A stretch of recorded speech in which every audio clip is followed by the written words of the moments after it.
Give me a moment, guys.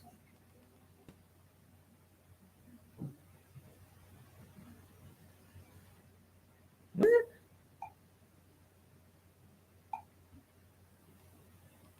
Okay, let's see. Wow. Okay, apparently I cannot go live on.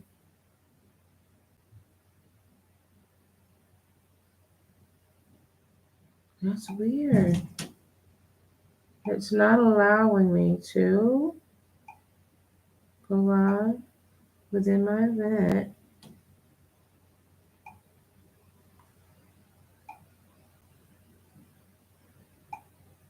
Oh, wow, it won't allow it. Okay. Give me a moment while I try some more. We'll see. Yeah. Wow. Exit without finishing.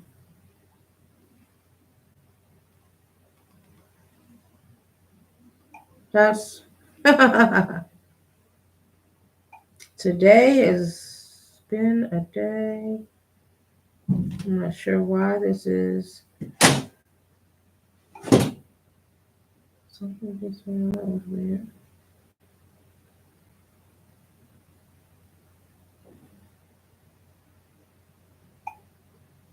It will not. Interesting. Well, today we're going to.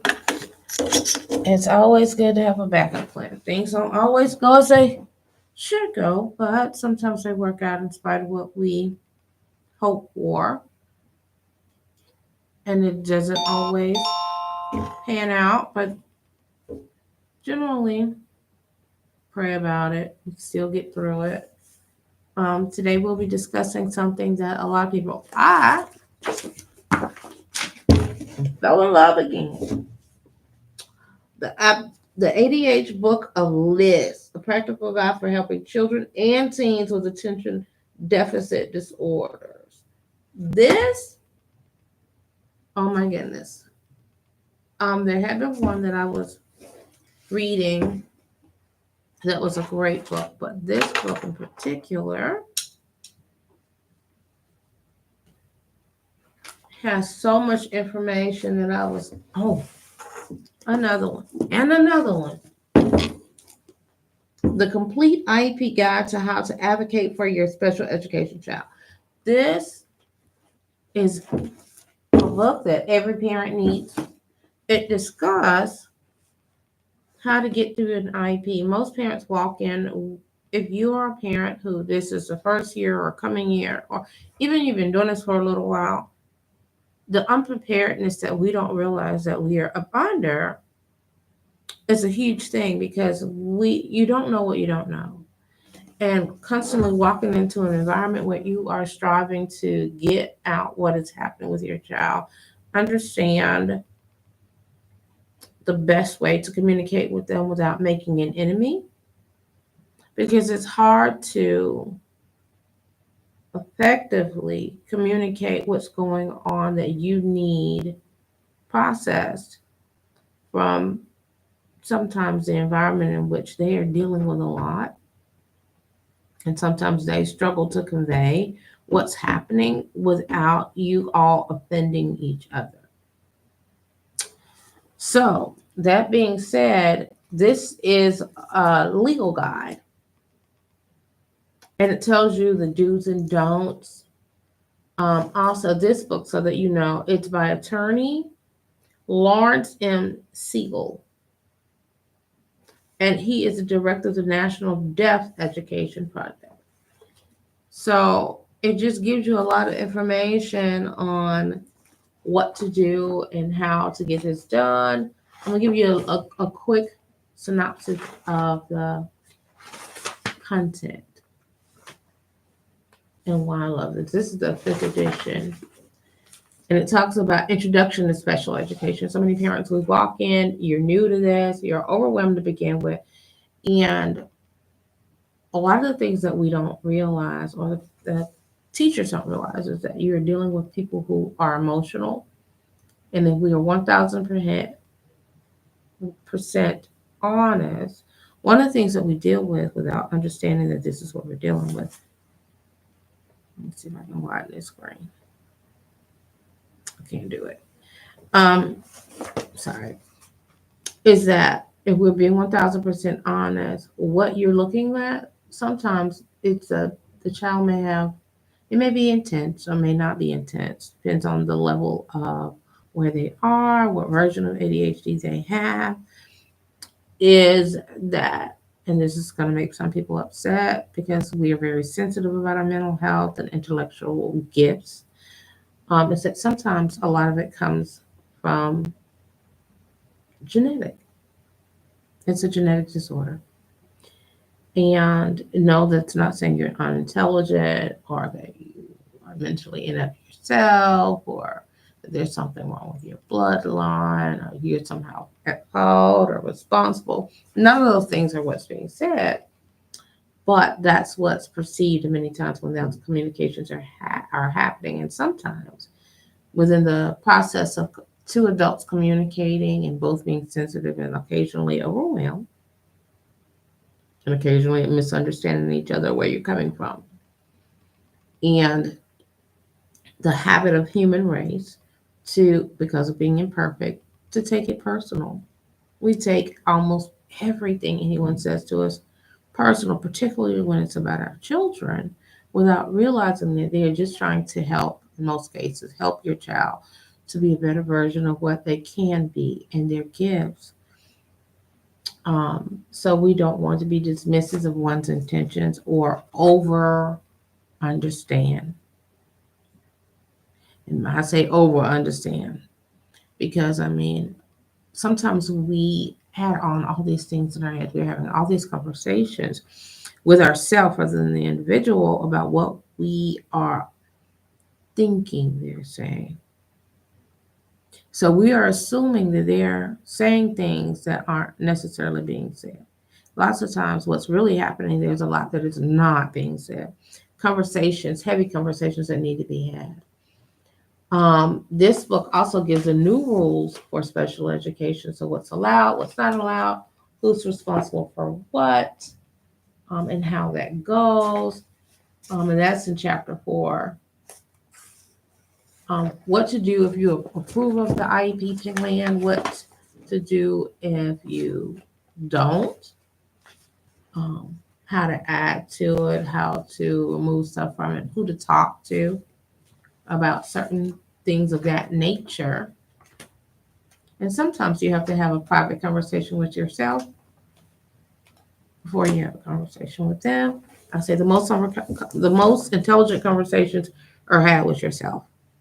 Because if you have conversations with yourself about upcoming situations or situations even that you are sitting directly in the middle of, you give yourself the chance to make adjustments before you present it. I say the internal email.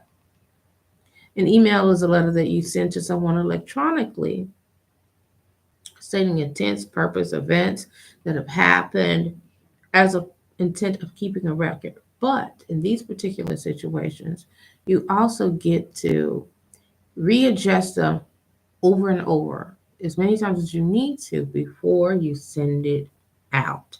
So in these particular situations, as parents who have children who are of that community,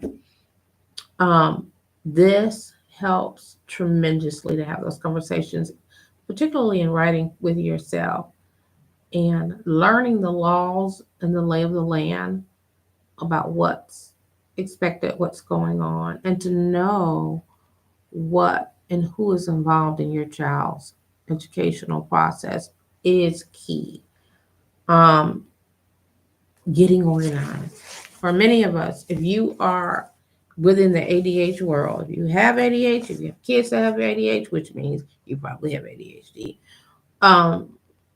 being organized and remaining organized is daunting. It's something that's huge that you will probably struggle with a lot and probably have struggled a lot with for a long time yourself. So it's important to keep a binder that you keep track of keep notes of different conversations that you all have had. And it may be helpful because most times we won't remember to go back. Print out the copies of the any emails that you've had so that you can put them in them and you can look at them without having to go to your email and open it up and search for it. But having it there so you'll know who, and then you can section it off into conversations from different individuals.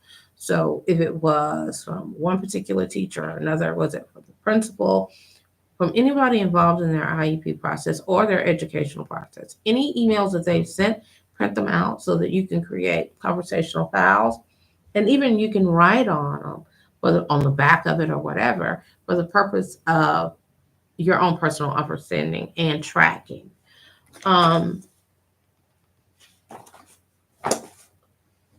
Page 9, the IDEA and state special education laws. What IDEA requires. That's like huge. Educational placement or programs, the nature of their education. Placement versus program, new rules for due process, notice requirements in private school placements. I was just talking to a friend today about them locating a charter program for their kids and how to do that process. Find something good and effective, efficient, nearby, how to get in without being excluded for some programs once they find out that your child has some learning delays and require IEP. Sometimes they can try to exclude them. So you have to know the rules on that. It's really, I love this book so much. The new, oh my God. So these three right here. And then there's another one. And then there was another one. The Special Education Source Book. This is a teacher's guide to programs, materials, information, and resources. This is great also in helping you even create one for your child and get help. And people don't realize that they can. Even if you decide to homeschool, now they have programs set aside for that. Well, you'll be connected and you'll know what to do, even if they're not within the direct. Like they're a part of the school system, but you found that it's more effective to be at home and get support. You can get support. When I tell you support is everything, it is way better than you ever think. Like you think, oh, I'm going to be out here alone. I'm going to try. Please, God, help me. He will send what you need when you pray. Because he did. Because I was like, I need some help. I want to do this because he was having too much struggle within the infrastructure, and they just were powerless to make some of the adjustments because of the state still required that they move them when they get to a particular age and they're changing classes and subjects. They got 45 minutes for this. Well, for a child that has ADHD and is struggling with that particular subject, that's not an effective way of having them learn the subject because it's not working. What do you do when it's not working? This. The Everything Parents Guide to Special Education, advocating for your child with special needs. What to do also when you have children who also have medical needs. This. Is your child missing a lot of school because they can't go? Because they're in the hospital? But it exceeds it. I was in the office when this was years ago. And they were talking to this parent whose child, I think, had Crohn's disease. And they had been having a lot of problems with it. So they also had a lot of surgeries. And they wanted to punish her for truancy for a child that was in the hospital and was a lot of times too sick to complete the work because they were in the hospital. They were unconscious a lot. What does one hope for? Why should you suffer for that? How do you get assistance while they're there? This book right here. This book is from Amanda Morin. Get it. If you can't get it on Amazon, get it through the library, because this is the library and a lot of libraries have it and they can ship it. If your library didn't have it, the library that you go to can have it shipped and held for you. Get it. And a lot of times what happens with these books, you can extend the amount of time you have the book checked out for. You can recheck it out. Most times it's at least 3 times. So we're talking 6 weeks. And you can check it out, turn it back in, and recheck it back out. This book right here, your friend right here. This book was written by Michael S. Rosenberg, PhD, and Irene Edmund Rosenberg, MPA. Get these books. Come get them. The ADH book of lists. When I tell you, oh my God. Oh my God. This book gives you so much information. It tells you everything down to the positive traits and strengths, because a lot of times that's the other issue the parents have within the IP and communicating with each other. Sometimes there's so much focus on the parents and the teachers because sometimes we're not hearing each other. That all we hear are the negative things that your child is struggling with as to why they think your child has ADHD, or what can they do to assist when they don't feel that the parents are listening, or the parents don't understand, or what to do in those particular situations when they do understand. How do you help them? Because there's a lot that they know, but there's a lot of information they're not given. The positive traits and strengths, the difference between girls with ADHD and boys with ADHD, pursuing an evaluation for ADHD, the school's role and responsibility in the diagnosis of ADHD, the school-based assessments for ADHD. What are those tests? What do they do? How far do those tests go? When do you have to reach out to other professionals outside the school system? Can you request other professionals within the school system and request and give them legal permission for other evaluations and tests? Medication treatments for managing ADHD, the pros and cons of it. This book, oh my gosh. Get it, get it, get it. Sandra F. Reef. Your new friend. Your bestie. Your bestie. Thank you all for joining us tonight. Hopefully, when I put the link up for the Miss Amazing, you all will support us by buying some t-shirts. It's a part of our fundraising process. Anybody that's capable of doing that has the resources to do it at any point that they can. We would really appreciate it. Thank you for joining us any way that you can. If you just forward this video, thank you. Have a wonderful evening. Good night.